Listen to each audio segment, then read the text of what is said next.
Assalamualaikum warahmatullahi wabarakatuh. Yang terhormat Bapak Dr. Dr. Andus Ismail MS, selaku dosen pengampu pada mata kuliah biokimia, serta teman-teman sekalian yang berbahagia pada hari ini. Nah, kami dari kelompok 5 akan membahas mengenai topik respirasi anaerob. Namun sebelum itu, izinkan kami untuk memperkenalkan diri terlebih dahulu. Perkenalkan, nama saya Mutia Syahrani dari kelas Pendidikan Biologi B.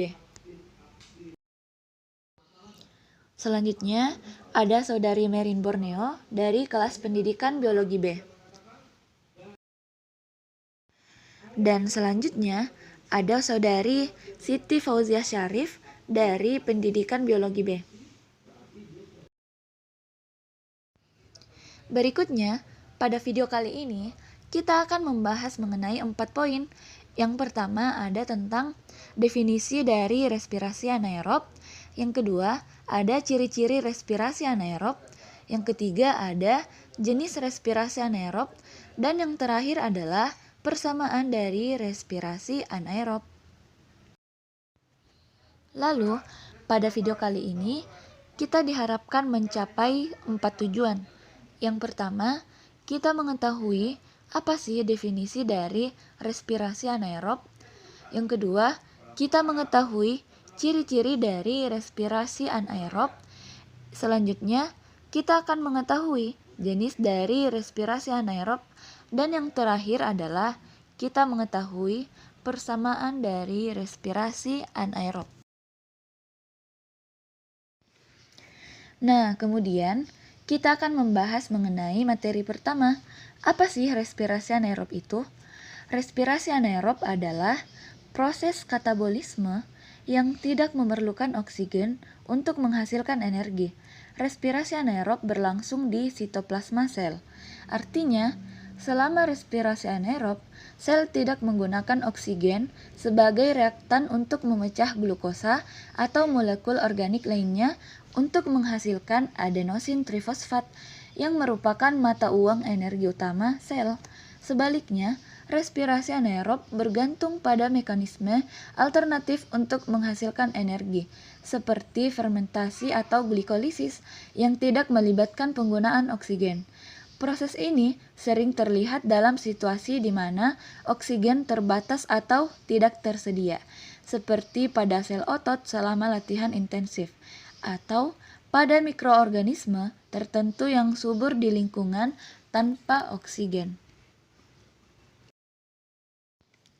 Selanjutnya, kita akan membahas ciri-ciri respirasi anaerob. Ada 3 ciri-ciri yang akan kita bahas. Yang pertama adalah memiliki proses fermentasi alkohol. Artinya, tanpa adanya oksigen, sel tidak dapat menghasilkan energi melalui proses normal respirasi sel yang biasanya bergantung pada keberadaan oksigen. Nah, pada ciri-ciri berikut, respirasi anaerob menggunakan fermentasi untuk menghasilkan energi yang biasanya kurang efisien dibanding saat dia menggunakan oksigen. Dalam proses ini, karbohidrat diubah menjadi alkohol dan karbon dioksida dengan bantuan enzim, menghasilkan sedikit energi dalam bentuk adenin trifosfat. Ciri-ciri yang kedua adalah efisiensi energi yang rendah. Efisiensi energi yang dihasilkan dari respirasi anaerob lebih rendah dibandingkan dengan respirasi aerob. Hal ini karena rantai transport elektron dalam respirasi aerob menghasilkan lebih banyak adenin trifosfat dibandingkan dengan jalur-jalur alternatif yang digunakan dalam respirasi anaerob. Oleh karena itu, organisme cenderung beralih kembali ke respirasi aerob begitu oksigen tersedia kembali. Ciri-ciri yang ketiga adalah tidak memanfaatkan rantai transport elektron.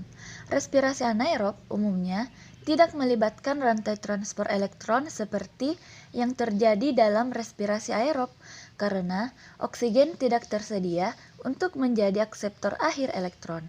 Organisme yang menjalani respirasi anaerob menggunakan molekul-molekul lain sebagai akseptor alternatifnya.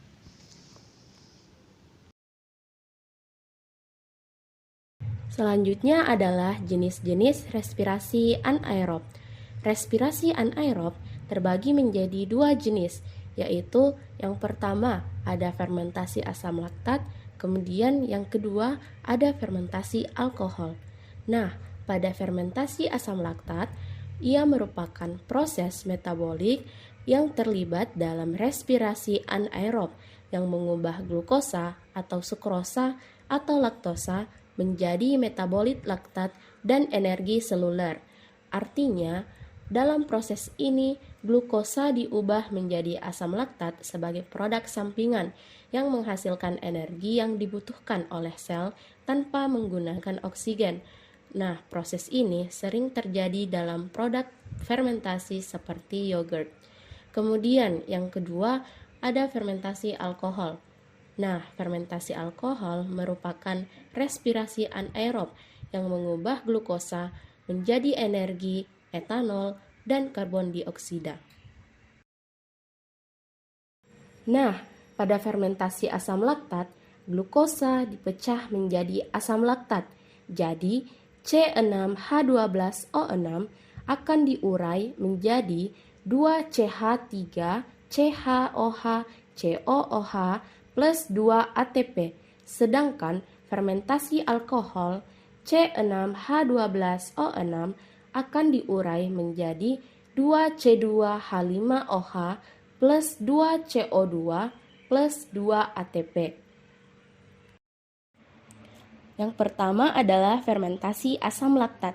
Bahannya adalah glukosa yang akan diubah menjadi asam pirufat melalui tahapan glikolisis, sama halnya dengan yang terjadi pada respirasi aerob. Satu glukosa akan diubah menjadi 2 asam pirufat, kemudian menghasilkan 2 ATP dan 2 NADH. Asam pirufat ini akan diubah menjadi 2 asam laktat. Kemudian NADH akan diubah menjadi 2 NAD+. Jadi, secara kesimpulan, bahannya adalah glukosa yang menghasilkan asam laktat plus 2 ATP. Di mana sih ini terjadi? Ini terjadi di dalam sel otot kita. Misalnya, kita diharuskan melakukan sebuah gerakan dengan cepat yang mungkin jarang kita lakukan. Maka, otot kita akan terasa pegal. Mengapa sih itu terjadi? Karena otot itu memerlukan ATP atau energi yang banyak, sementara suplai oksigen kita terbatas. Maka terjadilah fermentasi asam laktat itu.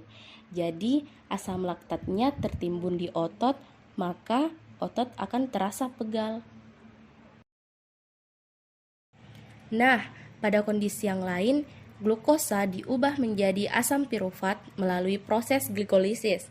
Asam pirufatnya akan diubah menjadi 2 asetaldehid yang kemudian menghasilkan 2 CO2. Asetaldehid ini akan diubah menjadi etil etanol. Karena prosesnya menghasilkan alkohol, maka disebutlah dengan fermentasi alkohol. Misalnya pada proses pembuatan jenis makanan tertentu yang melibatkan mikroorganisme, bisa jamur ataupun bakteri lainnya.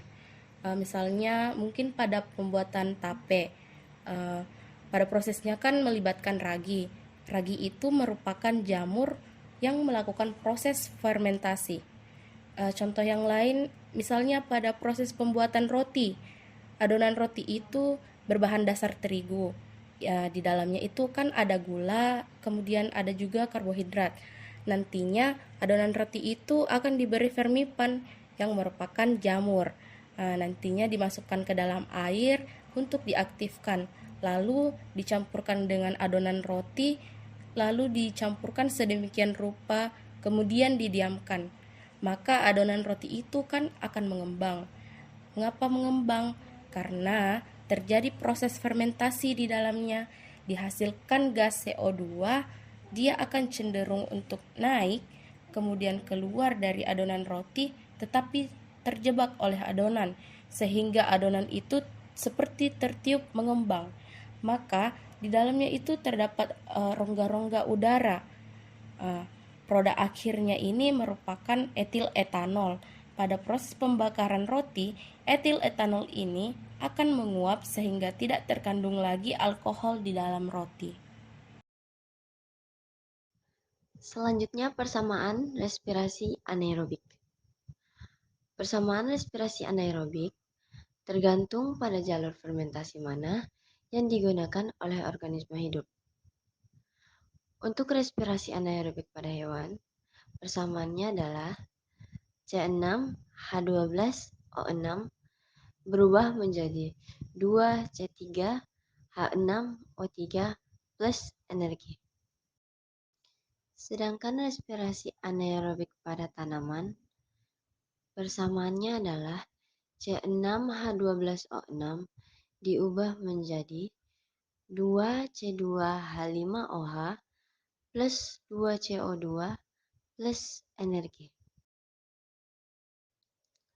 Sekarang sampailah kita pada rangkuman. Jadi, respirasi anaerob adalah proses yang tidak memerlukan oksigen untuk menghasilkan energi.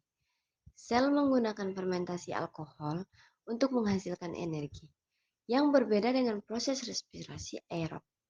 Proses ini terjadi di sitoplasma dan menghasilkan energi dengan efisiensi rendah, serta memproduksi senyawa sampingan. Contoh respirasi anaerob adalah fermentasi oleh mikroorganisme seperti bakteri dan jamur, serta proses fermentasi pada makanan seperti tempe dan yogurt. Mikroorganisme melakukan respirasi anaerob karena keadaan lingkungan yang tidak memungkinkan.